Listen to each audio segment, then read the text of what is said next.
Welcome everybody, welcome to the Flood Solutions Fair. The first time we've ever done this. We weren't sure if people would be interested, but clearly people are. And probably not the last Flood Solutions Fair. It's a good time to be talking about flooding while it's dry right now. The rainy season is about to start. So now is the time to talk about solutions that work for you, in your place, and in your community.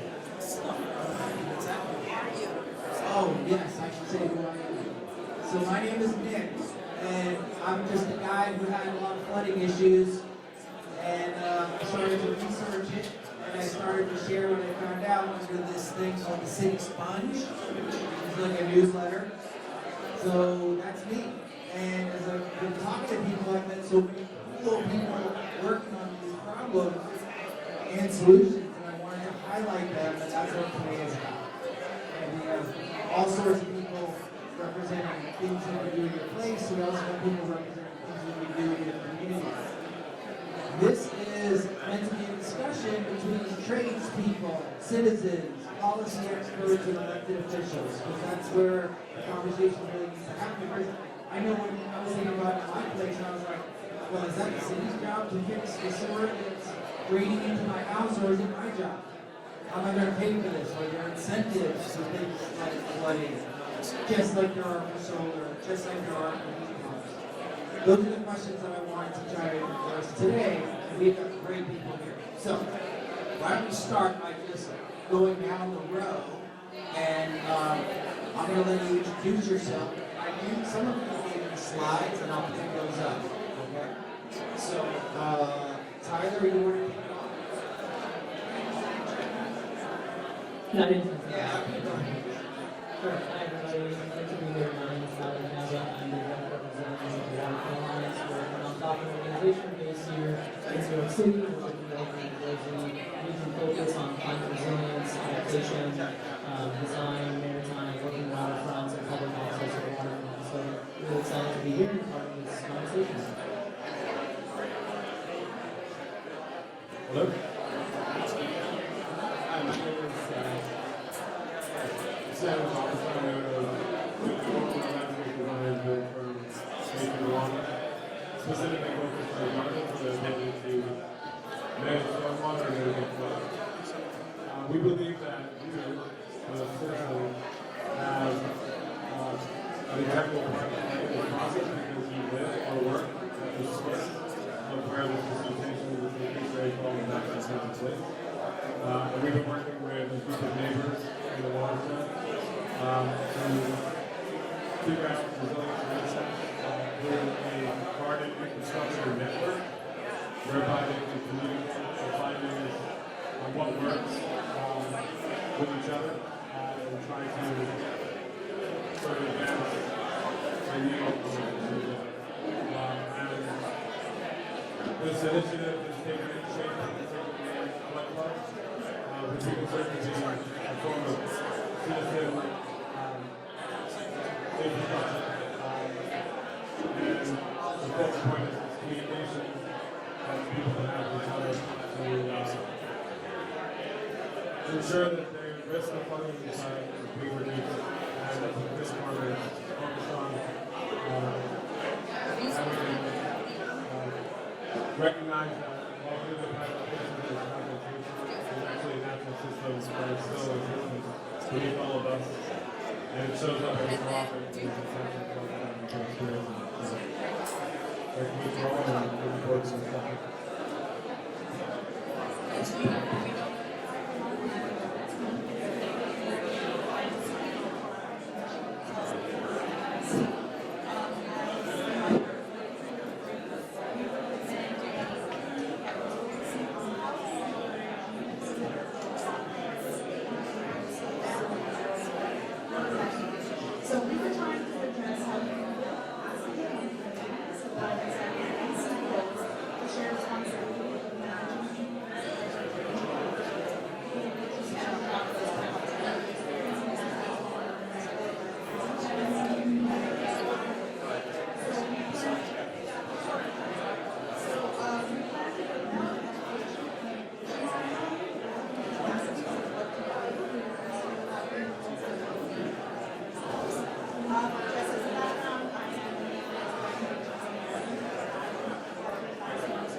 Good afternoon, Assemblyman Carroll.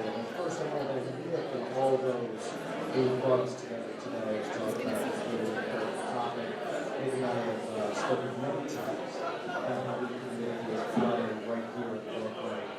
In that thing, I have been proud to have sponsored a number of laws that look to mitigate floods right here in Brooklyn. First, are the flood disclosure bills that my office drafted and passed in 2023 to make sure that the tenants and homeowners are made aware of the flood risk when they purchase a home or when they rent to their apartment. I also remain sponsor of the solar and battery storage tax bills that went into law a number of years ago. And currently, we have just drafted and introduced a bill that will provide tax breaks for folks who invest in green infrastructure to mitigate runoff water on their property. And we'll talk a little bit more about that.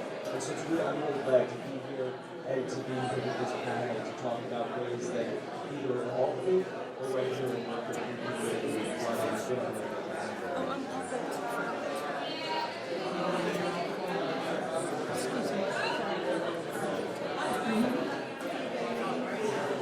Thank you so much for coming. Wonderful, wonderful turnout. I'm glad I'm not alone in this as a person who is also as flooding. And Nick, thank you so much. I'm just going to make a real picture of your story. September 29th, 2023, I had water pouring into my basement area, which is also living space, my office, like Niagara Falls. My back garden for the very first time was completely potted. I've never seen that before.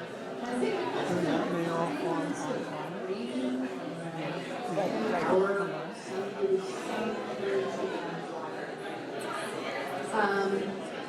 Part two, I was standing out in front on the street talking to my friend Elizabeth, who was probably met us in front, because of the local use, and we were complaining, what a nightmare. What are we going to do?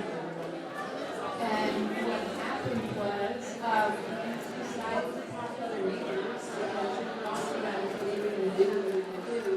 We were fortunate enough that Andrea Carroll from the Waterfront Alliance come and talk to us in my living room. It was like 1 year ago. Almost 1 year ago today, blows me away. And then after that, my assembly person on the street with his children, and I would say, what can I do about it? So what happened was, we had a meeting in the father's office, and it was there that the neighborhood country met with. And so that was a big part of how I came to the today.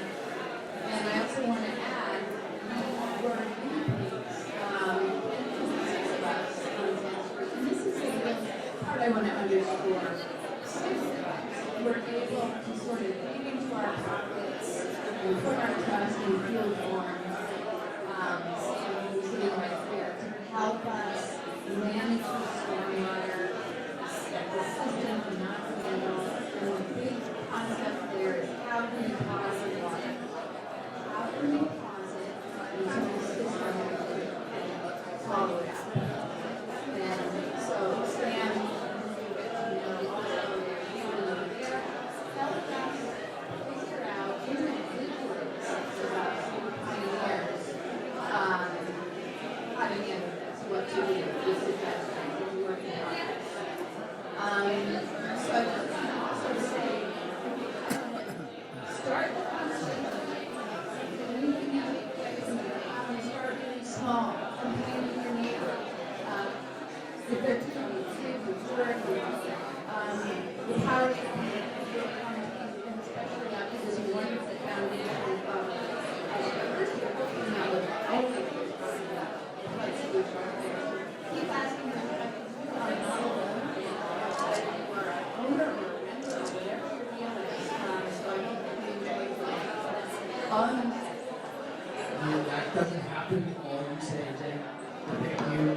So presently, good conversations over there. We all have to hold our mics really closely.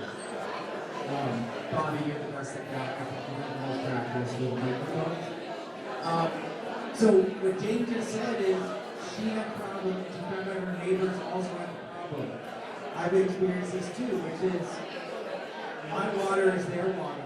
If the neighbor pumps out his basement with a sump pump, goes on the street, it comes right into my place. So I can't just deal with this alone. That's part of the challenge and the opportunity here is how do you work with your neighbors and your community. Sam, you've been doing some work with the neighbors. Do you just want to talk about how do you get the neighbors to focus on this and anyone can react to any of that? The best way to get them to focus, if you're lucky enough to be involved in regarding together and community, which is quite rare, is to be able to show the actual impact and talk about why they have flooding issues in the first place. So we do try to break down the risks, the exposure into different categories based on the types of storms. We look at sewer backup, we look at 311 complaints, we try to identify what those complaints are. And we really just listen to people, listen to what their experiences have been.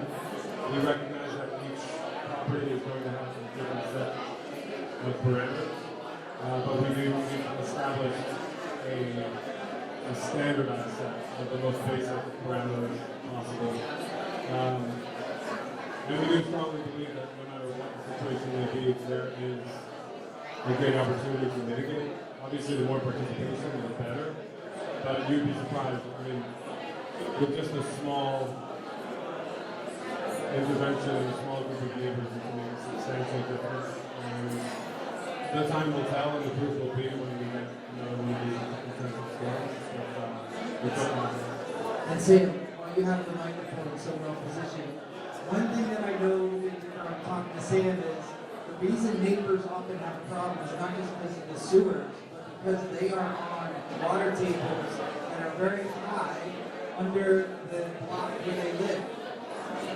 Sam's group, Fieldborn, has mapped all of these underground water sources in the area.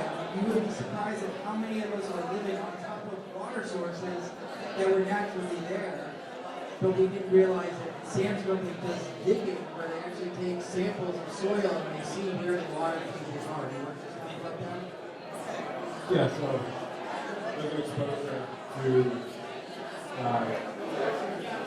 first water table, essentially clay based. The soil in Brooklyn is considered discontinuous, it's very random. And on Jake's Rock, we actually looked at over 10 sites, and there was 3 or 4 properties that happened to be on top of this historic street, which we're actually setting up first water tables, so it's 6 feet below the grade. There was no more percolation. The buildings were essentially sitting on top of a pool or a pond during the types of rainstorms that got even worse than obviously flooded in. So finding a specific area in somebody's garden where you can help to install the retention system is critically important, and we try to explore that as possible.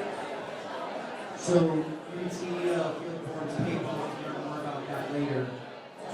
What I wanted this conversation to really focus on is how do we incentivize homeowners, building owners, small businesses that often have the ground floor shop and storage below.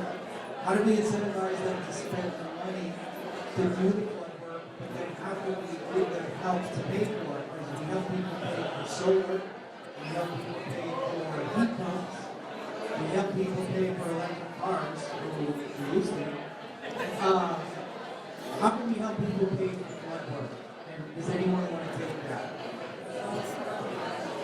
Sure, Nick, it's a great question. So, we have done. I was the sponsor of the property tax rebates here in New York City for solar panels, for battery storage systems. And we're taking that same idea and we're bringing it to flood mitigation. So this green infrastructure property tax credit really is as simple as rain gardens, permeable pavement, garden boxes. I think these retention systems would qualify as well. We're still perfecting it.